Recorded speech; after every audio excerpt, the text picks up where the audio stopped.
Me llamo Lucía Mariana Herrera Ortega. Tengo 52 años. Vivo en Coyoacán, Ciudad de México, en un departamento antiguo con balcón que da a una calle donde se sienten, cada mañana, el olor a tortillas recién hechas y el humo dulce del café de una fonda de enfrente. Fui maestra de historia durante 30 años, ahora doy clases particulares y, a veces, escribo artículos para pequeñas revistas locales sobre memoria colectiva. Estoy divorciada desde hace 20 años. Mi vida, en apariencia tranquila, es un mapa de cicatrices, peleas que terminé por no ganar, silencios que guardé como quien guarda reliquias, noches en vela buscando palabras que nunca dijeron quiénes eran mis enemigos. Emocionalmente, vivo en un estado de vigilancia, la culpa y el arrepentimiento se me sientan a la mesa cuando menos me lo espero. Antes de seguir, si te atraen historias reales que tocan profundo, te invito, con mucha humildad, a suscribirte. Compartir esto no es fácil para mí, pero quizás alguien ahí afuera necesita oírlo. La primera vez que me trató como a una extraña fue en la boda de su hermano menor, en una sala de banquetes en la colonia Roma. Martina, mi hija, entonces de 28 años, me vio llegar y su rostro se cerró como si la luz del salón me estuviera quemando. Tenía el vestido negro que le queda bien y un peinado sobrio, sus ojos parecían dos ventanas selladas.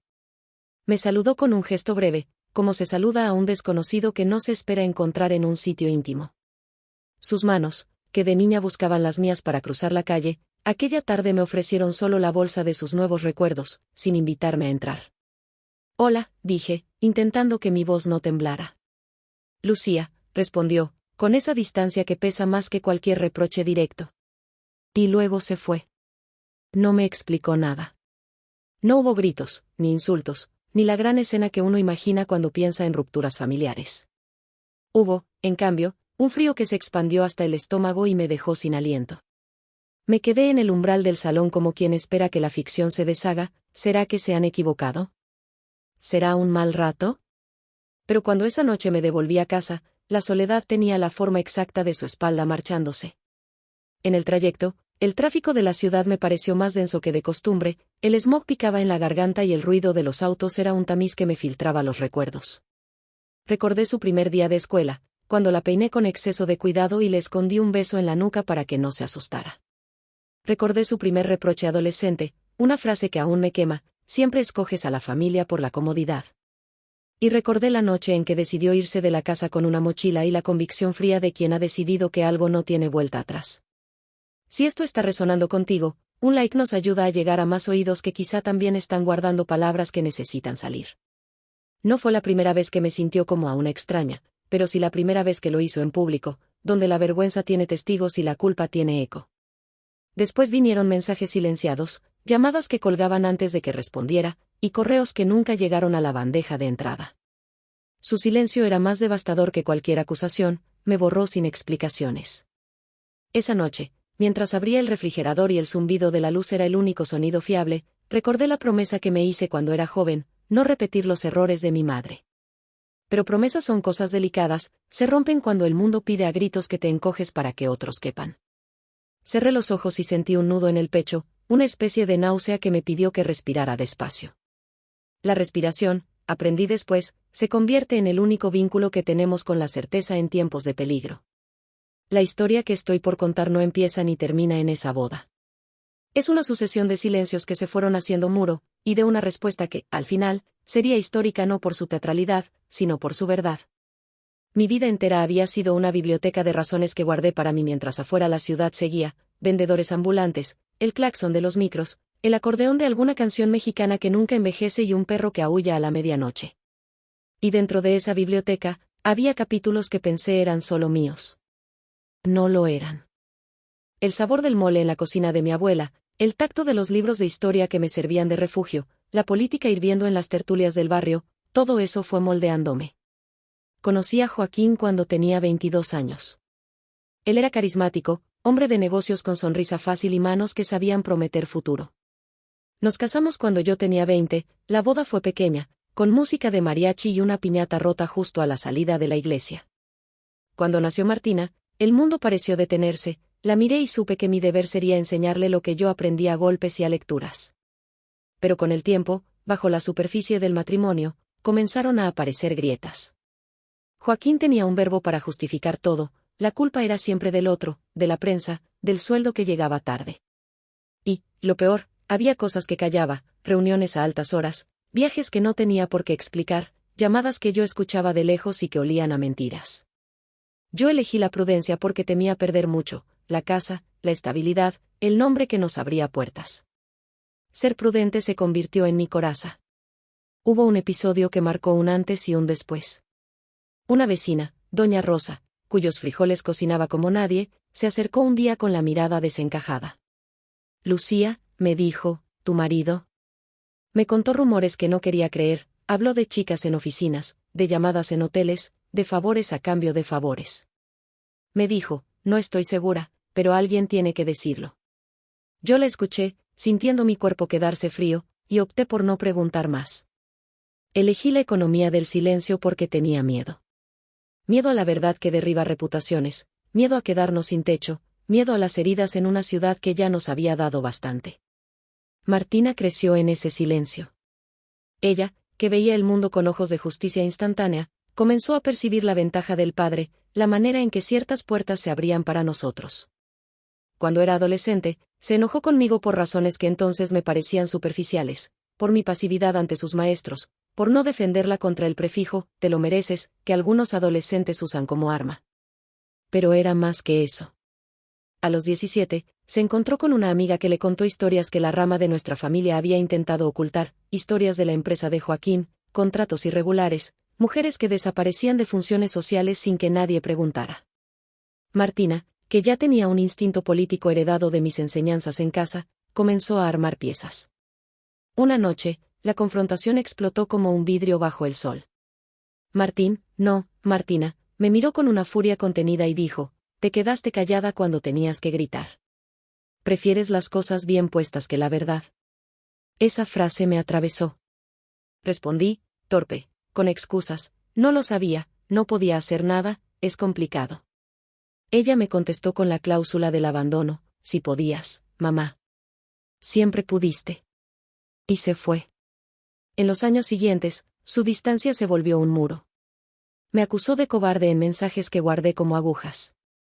Yo, por mi parte, vivía con culpa, con noches en las que contaba todos los minutos que podía recordar y los juntaba en una lista interminable de fallos. Me despertaba con la sensación de que el cuarto giraba y el techo me pedía una confesión. A veces, me encontraba en la cocina, tocando el mantel de la abuela, sintiendo la rugosidad de la tela como si fuera una cuerda que me ataba a la vida de antes. Si te está conmoviendo esta parte, me gustaría que compartieras esto con alguien que necesite escuchar que no están solos en estos silencios. Mi trabajo como maestra me enseñó a observar, gestos, silencios, como una mirada puede decir más que cualquier monólogo. Y en la ciudad, tuve aliados pequeños, colegas que venían a mi casa a tomar café y terminaban hablando de sus propias heridas, abogados que me regalaron libros con páginas marcadas. Uno de ellos, una amiga llamada Laura que se había convertido en abogada de causas difíciles, me habló de la importancia de documentar. No es valentía sin prueba, me dijo, mientras me ofrecía un papel y un bolígrafo. Empecé a escribir un diario. No era la memoria romántica de una maestra de historia, era un inventario de cosas que no quería olvidar, fechas, conversaciones, nombres de hoteles, placas de autos. Al principio, lo hacía por mí. Luego, porque alguien me dijo que la verdad necesita cuerpos que la sostengan. Y hubo un momento en que ese inventario dejó de ser un secreto íntimo. Encontré, por pura coincidencia, una carpeta antigua escondida en una caja con fotografías. Dentro, cartas, recibos, contratos que apuntaban a irregularidades que relacionaban a Joaquín con funcionarios locales. No eran pruebas de delito sexual, esas eran más dolorosas y difíciles, pero sí documentaban una red de impunidad. Al mirar esas hojas, sentí algo abrirse dentro de mí, la posibilidad de que lo que había callado no era solo una mancha en mi historia personal, sino parte de un tejido que dañaba a más gente. La carpeta encendió un fuego y, con él, la decisión de hablar. No fue una epifanía heroica, fue una acumulación de razones, las llamadas de mujeres que empezaban a confiar en mí, la necesidad de que el miedo dejara de dictar la vida de mi hija y la urgencia de que la verdad tuviera un cuerpo público. Conocí a una periodista, Elena, en una cafetería que olía a pan recién horneado y tinta. Elena tenía ojos que buscaban la historia en las mesas y una libreta donde anotaba nombres como quien cosecha semillas. Si hay algo que revele, hazlo con pruebas, me dijo. si lo haces, no seas la que se queda en el hubiera. Decidí que testificaría en la Comisión de Derechos Humanos local. No se trataba de convertir el dolor en espectáculo, se trataba de construir un relato que no me estuviera vetado por la vergüenza. Preparé mi testimonio con Laura, la abogada. Pasábamos tardes en su despacho pequeño, con una cafetera que siempre estaba a punto de explotar por el uso. Repetíamos las frases.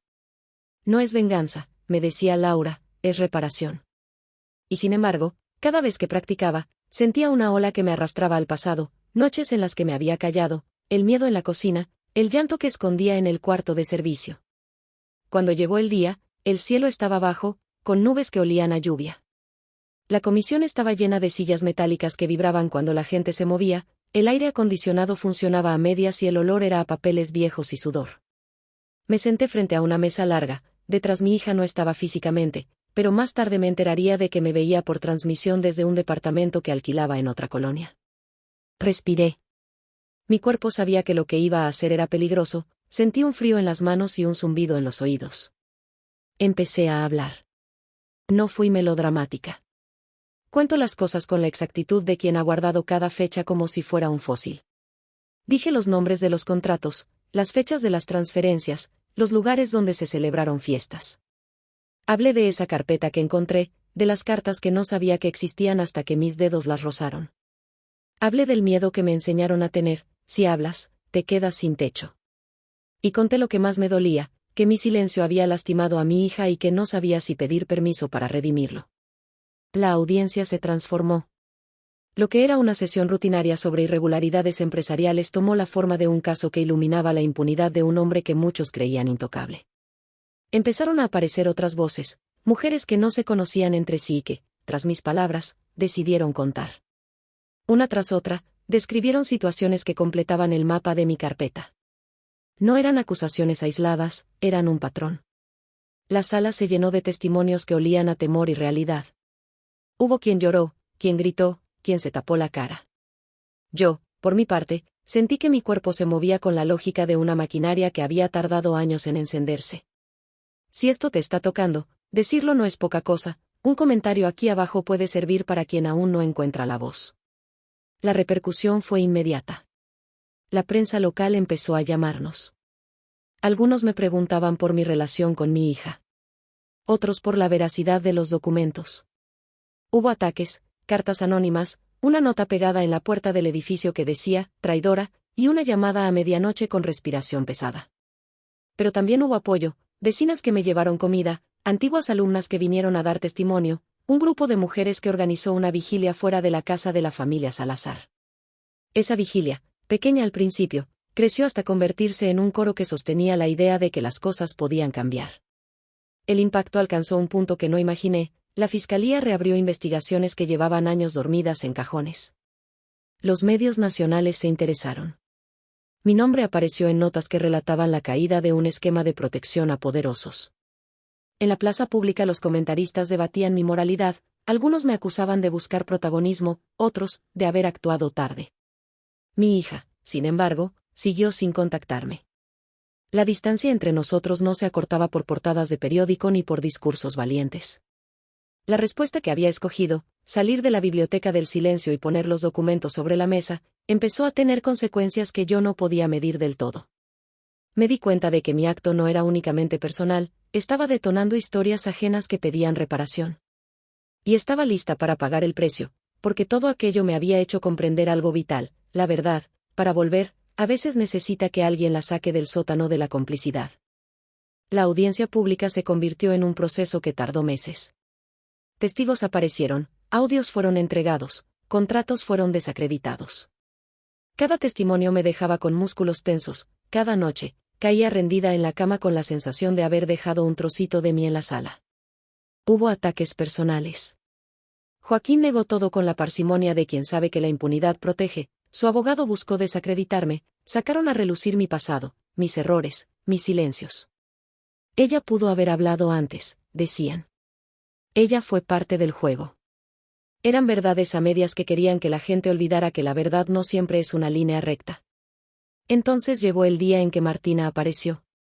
No lo hizo entrando a la sala con peticiones grandilocuentes, lo hizo en un testimonio inesperado. La fiscalía había citado a personas cercanas como parte de la investigación. En un abrir y cerrar de ojos, ella estaba en la fila de testigos, con el rostro demudado, más delgada, con la mirada afilada como una cuchilla. Cuando la vi, sentí que el organismo se me encendía, había esperanza y una especie de terror. Se sentó en la tarima frente a la comisión y, por un momento, su voz fue un hilo. Cuando era niña, dijo, creí que mi madre solo quería protegernos. Con los años entendí que su protección tenía precio. Me quedé con la culpa de no reconocer lo que pasaba. Y eso me hizo la más cruel de las cosas, alejarme. No dijo más sobre Joaquín, habló de mí, de lo que representó su silencio en su vida. Fue un testimonio que no buscaba condenarme públicamente, sino narrar el daño de mi pasividad. Las cámaras grababan cada sílaba. Cuando terminó, fui a buscarla. No habíamos hablado en meses, las palabras entre nosotros eran ruinas que aún olían a humo. Me acerqué y, al verla tan cercana, el instinto materno me lanzó. Martina, dije, intentando controlar la voz. Ella me miró con ojos que tenían, al mismo tiempo, reproche y algo parecido al alivio. Hablaste, dijo. Gracias, añadió, y su voz se quebró apenas. Hubo una escena íntima, en el pasillo de la comisión, con las luces fluorescentes que hacían todo más crudo. Nos miramos, y hubo un momento en que mi hija me dijo lo que ninguna audiencia podría haber forzado, no te perdono todavía. Fue la honestidad más pura que había recibido en años. Le dije que lo entendía, que no pedía perdón como moneda de cambio. Le conté por qué me había quedado callada, no como excusa, sino como explicación, el miedo de quedarme sin techo, el miedo de que revelar fuera el fin de la pequeña estabilidad que habíamos construido. Ella escuchó. No fue una reconciliación, fue un comienzo incierto. Si esto te recuerda a algo en tu vida, dejar un comentario podría ser un primer paso para soltar lo que pesa. La repercusión pública de nuestras acciones detonó una transformación lenta pero real. Joaquín fue investigado, y aunque los juicios son procesos tortuosos, algunas de las redes que lo protegían empezaron a desarticularse. No se trató de justicia perfecta, esa no existe en la vida real, sino de hacer que las cosas, por fin, dejaran de ser invisibles. Hubo reuniones comunitarias, charlas en escuelas donde se habló de poder y silencio, y, algo que me conmovió profundamente, mujeres que se acercaron a contarme que mis acciones les dieron permiso para hablar. Gracias, me dijeron, y yo respondí con la verdad, no es solo mi mérito. Es de todas. Pero no todos los finales fueron felices. Perder la tranquilidad que había conocido fue doloroso. Las amenazas continuaron, la vigilia se volvió a hacer presente algunas noches con gente que mantenía la guardia. Mi rutina cambió, ya no caminaba sin mirar a los lados, no confiaba en el teléfono sin antes pensar que podría sonar con malas noticias. Mi cuerpo registró cada cosa, latidos acelerados, insomnio en noches de lluvia, un frío que me recorría la espalda cuando oía un ruido desconocido. La memoria, que como maestra yo tanto cuidaba, ahora me pedía vigilancia. La reconstrucción con mi hija fue a tramos. Hubo llamadas cortas, luego largas, luego silencios. Nos regalaron, poco a poco, la posibilidad de inventar un vínculo diferente, más honesto, menos exigente de lo que el amor tiene que ser. Aprendimos a pedir permiso para entrar en la habitación del otro. Yo empecé a contarle fragmentos de mi pasado sin adornos, ella me devolvía con historias de la vida fuera de casa, de su enojo convertido en activismo, de su necesidad de que las cosas cambien. Nos hicimos compañía de a pocos. Hoy, mientras escribo desde el balcón, escucho a un vendedor ambulante que pasa con su canasta, tortillas, tortillitas. La ciudad sigue, insomne, gastando sus días en pequeñas rutinas. La respuesta que di, romper el silencio, sacar los papeles, testificar, fue histórica en el sentido en que cambió el curso de vidas más allá de la mía. No porque me haya convertido en heroína mediática, sino porque, por primera vez, muchas voces tuvieron permiso para nombrar lo que les había pasado. Eso, en una ciudad donde la protección de los poderosos era ley no escrita, fue una herida que empezó a sanar. Si llegaste hasta aquí, no olvides suscribirte para que podamos contar más historias que importen. Y cuéntame, ¿algo así te ha ocurrido? Si te animas, comparte en los comentarios, los leo todos. No diré que todo se resolvió. La justicia legal tiene sus tiempos y sus limitaciones. Hubo condenas parciales, acuerdos y, sí, algunas pérdidas tangibles, amistades que se fueron, puertas que se cerraron. pero hubo también ganancias, la percepción de que la verdad cuenta, la dignidad recuperada por mujeres que habían sido silenciadas, y la reconstrucción, tan lenta como necesaria, con mi hija. Lo más importante es que aprendí una lección que quiero dejar aquí, como quien deja una llave en la mesa, la verdad tiene un precio, pero su ausencia cuesta mucho más. Callar para proteger un supuesto bienestar es gambetear la integridad de quienes más quieres. En la intimidad de mi casa, todavía hay noches en las que la culpa me visita. A veces, después de un día largo, me sorprendo contando de nuevo las veces que pude y no hice. Pero también empiezo las mañanas con la sensación de que, por lo menos, ya no soy prisionera de mi propio silencio. He vuelto a enseñar, a conversar con alumnos que me preguntan por la historia de las mujeres en México, por cómo construimos memoria. Les digo lo que me hubiera gustado que alguien me dijera a mí: no esperes a que la historia te lo reclame, reclama tú tu historia.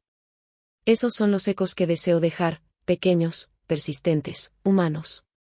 La relación con Martina sigue siendo un proceso. No hay un final de telenovela, ni una escena de abrazo perfecto. Hay conversaciones incómodas, cafés que duran horas, silencios que se aceptan, y sobre todo, una construcción diaria. Ella me acompañó a algunas audiencias y, una vez, cuando terminamos de hablar, me dijo: creo que ahora entiendo por qué te costó. No te justifico, pero ahora sé que fuiste más que tu silencio.